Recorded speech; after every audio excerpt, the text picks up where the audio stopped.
Hi there, Rabbi. How are you doing today? I'm really doing great. Thanks for asking, Joe. You're welcome. And it's time for yet another How to Be Jewish in 30 seconds.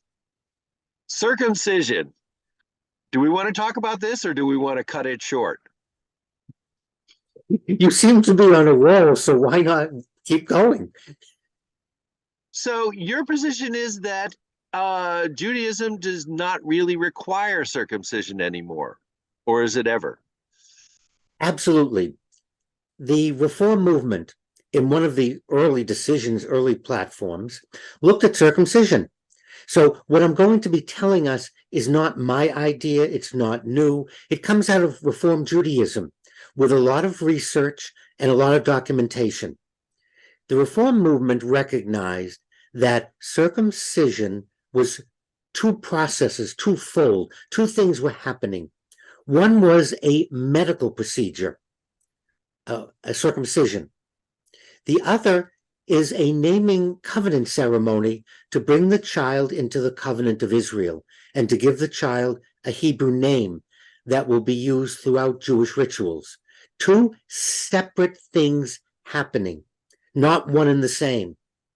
And therefore, the Reform movement argues, advocates having a male child circumcised in the hospital as a medical procedure, for that's what it is. It's a medical procedure.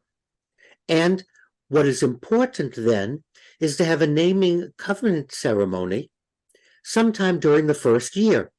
And it doesn't have to be on the eighth day. We can have the ceremony at any point in time after the hospital circumcision. Now, we call circumcision a Brit Milah, a covenant. It's a covenant. So the covenant is the ceremony, not a medical procedure. And I'm arguing for that. I'm advocating it. I'm recommending it, actually. And it's very, very Jewish.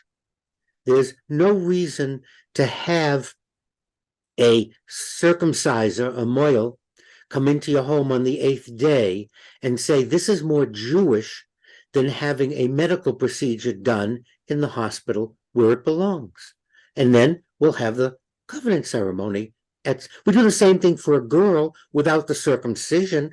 We don't say that it's not valid because we're not doing a circumcision with the girl. It's biologically not possible. So we don't dismiss the girl and say, well, she really can't enter into the covenant.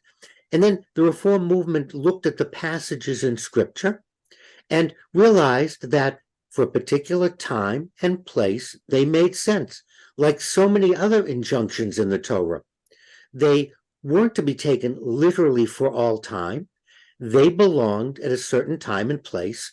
And we've moved on through history. We've moved on through hygiene. We've moved on through medicine. Things have moved on.